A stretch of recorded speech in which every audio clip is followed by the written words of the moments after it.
pewarisan sifat.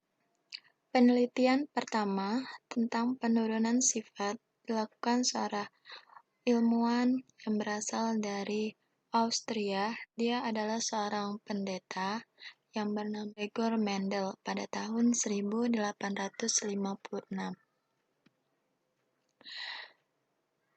Dia juga orang yang pertama kali mengemukakan tentang teori pewarisan sifat. Teorinya ini dikenal dengan hukum Mendel, sehingga berkat jasanya Mendel dijuluki sebagai bapak genetika. Nah, ini Mendel melakukan penelitian pada biji kapri. Kacang kapri memiliki ciri-ciri yang mudah dibedakan, dapat melakukan penyerbukan sendiri, mudah dilakukan penyerbukan silang, mempunyai daur hidup yang relatif pendek, dan menghasilkan keturunan dalam jumlah yang banyak.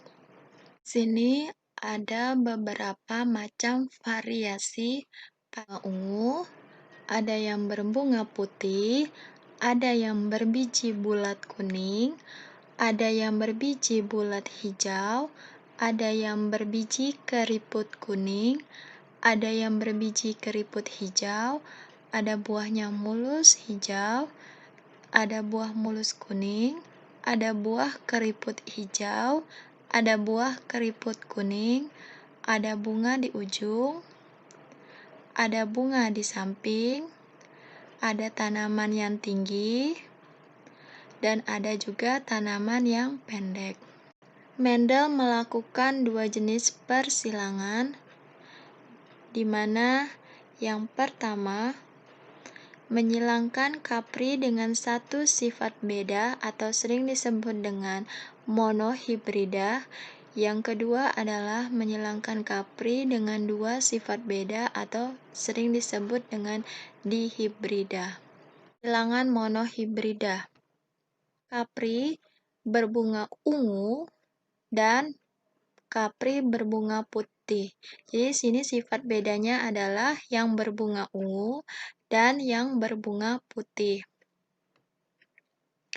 Nah, untuk hasil keturunan pertama seluruhnya adalah berbunga ungu.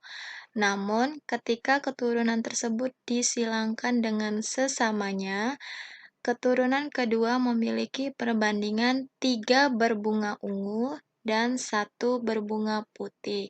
Jadi apabila berbunga ungu keturunan pertama disilangkan kembali, maka akan diperoleh perbandingan 3 yang berbunga ungu dan 1 lagi 1 yang berbunga putih.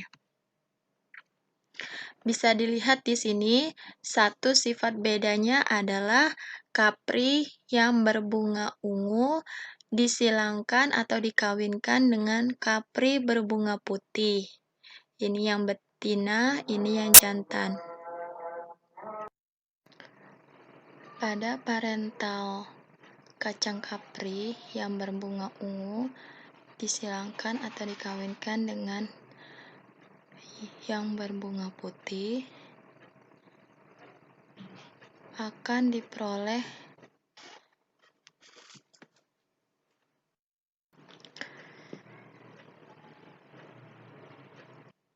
kacang kapri yang berbunga ungu mempunyai genotip U besar, sedangkan kacang kapri yang berbunga putih memiliki genotip U kecil, Jika keduanya disilangkan, maka akan diperoleh yang pertama adalah U besar disilangkan dengan U kecil, jadinya U besar U kecil.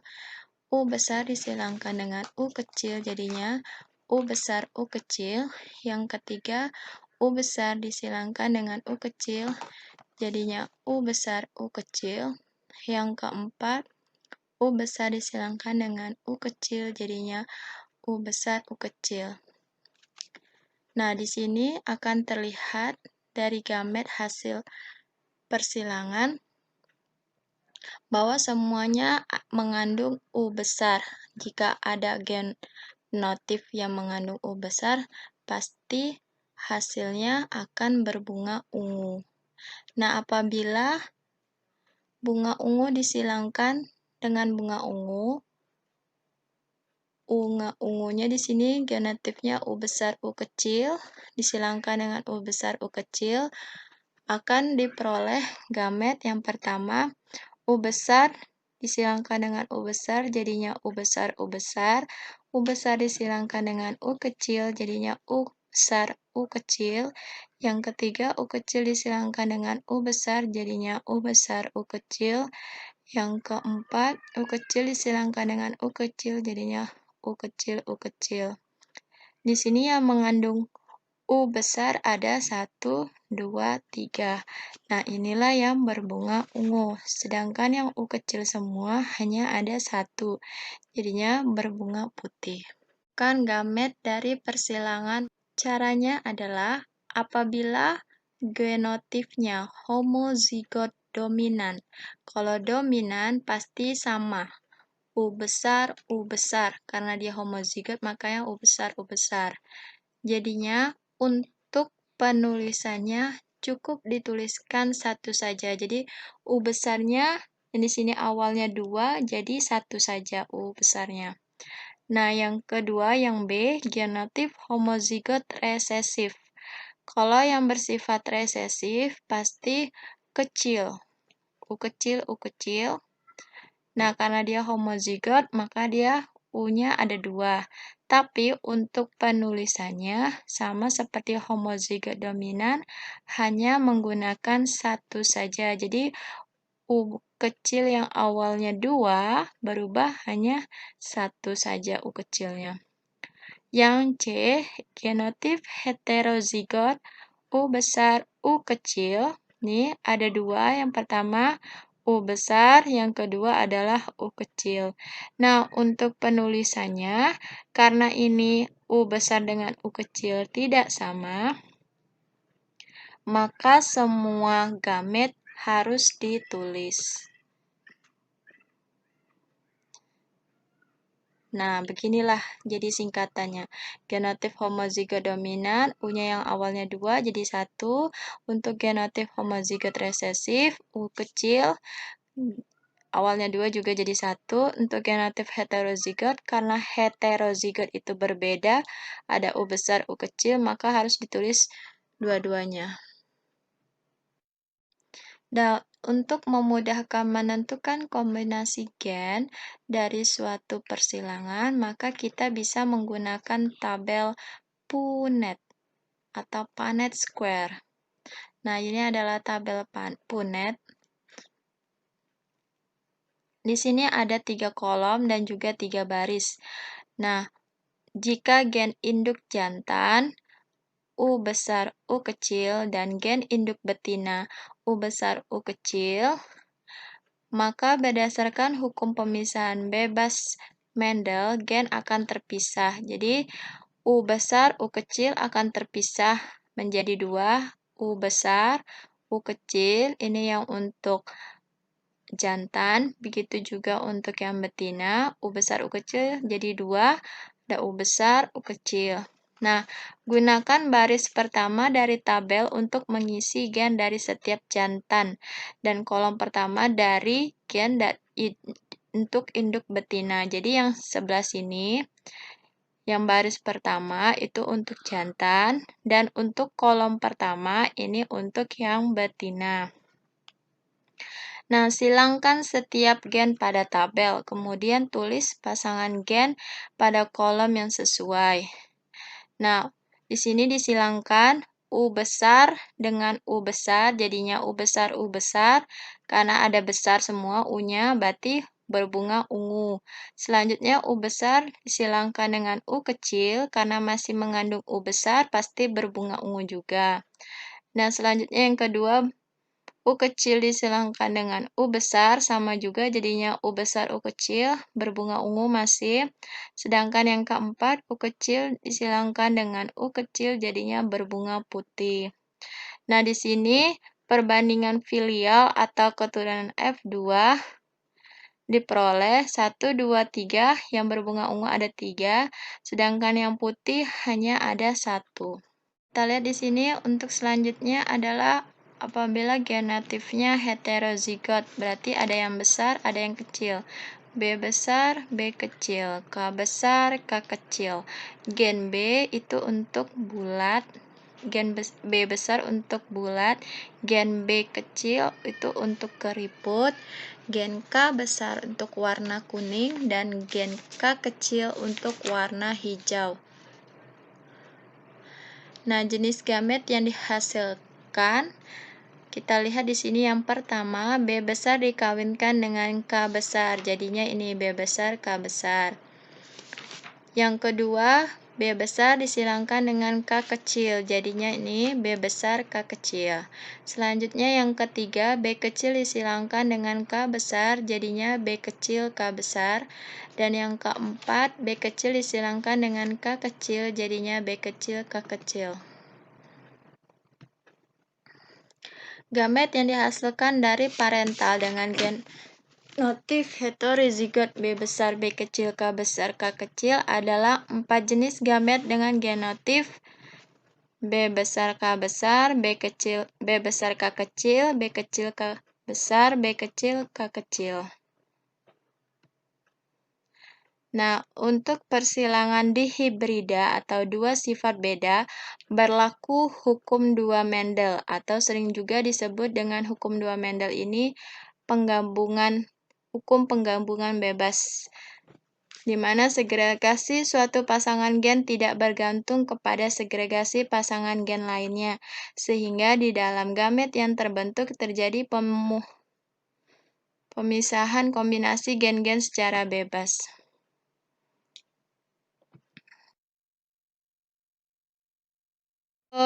Contoh soal. Di sini ada parental atau induk, di mana parentalnya di sini mempunyai dua sifat beda, yaitu B besar menyatakan bahwa dia bulat, dan K besar menyatakan dia itu kuning. Dan untuk B kecil itu dia keriput, dan K kecil itu hijau. Nah, di sini diperoleh dari B besar, K besar diperoleh gamet. Cukup ditulis dua saja, yaitu B besar jadinya B, K besar jadinya K.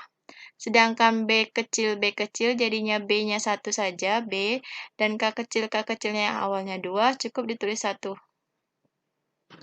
Nah, filial atau F1 itu berarti keturunan pertama yang dihasilkan dari persilangan dua induk ini, yaitu B besar disilangkan dengan B kecil, jadinya B besar, B kecil. K besar disilangkan dengan K kecil, jadinya K besar, K kecil. Nah, karena ada mengandung B besarnya, otomatis dia bulat. Karena ada mengandung K besarnya, otomatis dia kuning. Nah, apabila keturunan pertama atau filial F1 ini kita silangkan kembali, nih, kita silangkan, maka akan diperoleh gamet. Dari sini ada yang pertama B besar dengan K besar. Kita silangkan gametnya, dapat B besar, K besar. Selanjutnya B kecil dengan K besar, nih, silangkan jadinya gametnya ini. Terus K besar dengan K kecil dengan B besar, jadinya B besar, K kecil. Selanjutnya K kecil dengan B kecil, jadinya B kecil, K kecil.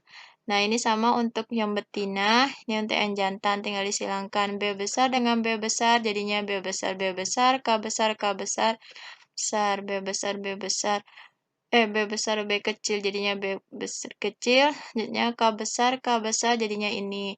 Yang ini B besar, K besar, K kecil, jadinya ini. B besar, K besar, K kecil. Selanjutnya B besar, K besar, B kecil, K kecil, jadinya ini. Selanjutnya B kecil, K besar, B besar, K besar, jadinya ini.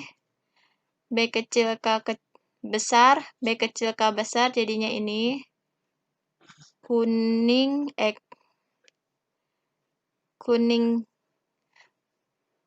keriput kuning,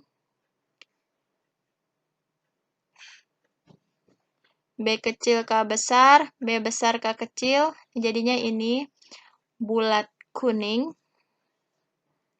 B kecil K besar, B kecil K kecil, jadinya keriput kuning.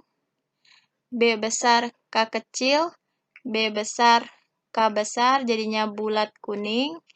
B besar K kecil, B kecil K besar, itu bulat kuning masih. B besar K kecil, B besar K kecil, itu bulat hijau. Sedangkan B besar K kecil, B kecil K kecil, bulat hijau. Dan B kecil K kecil, B besar K besar, jadinya bulat kuning. B kecil K kecil, B kecil K besar, jadinya keriput kuning. B kecil K kecil dengan B besar K kecil, jadinya ini kuning bulat hijau. B kecil K kecil, B kecil K kecil, jadinya hijau keriput. Nah, di sini diperoleh perbandingan ada yang bulat kuning ada 9. 1, 2, 3, 4, 5, 6, 7, 8, 9 nih. Untuk yang bulat hijau ada 3, 1, 2, 3. Dan untuk yang keriput kuning ada 3 juga, 1, 2, 3. Dan untuk yang keriput hijau hanya ada 1. Jadi perbandingan F2-nya adalah 9 berbanding 3 berbanding 3 berbanding 1. Nih, kalau kita lihat tabel seperti ini, sama saja. Tanaman ercis berbiji bulat dan berkulit biji hijau di mana genotipnya adalah B besar B besar, H besar H kecil dengan tanaman ercis berbiji bulat dan berkulit biji putih B besar B kecil H kecil H kecil. Persentase tanaman yang berfenotip biji bulat dan berkulit biji putih pada persilangan tersebut adalah, untuk soal nomor 2, apabila kelinci rambut hitam H besar dominan terhadap rambut putih H kecil, rambut kasar R besar dominan terhadap rambut halus R kecil. Seekor kelinci berambut hitam kasar disilangkan dengan kelinci berambut putih halus. Semua keturunan pertamanya berambut hitam kasar. Jika keturunan pertama disilangkan sesamanya, perbandingan fenotip kelinci hitam kasar berbanding hitam halus berbanding putih kasar berbanding putih halus yang dihasilkan pada F2 adalah, oke, sekian, terima kasih.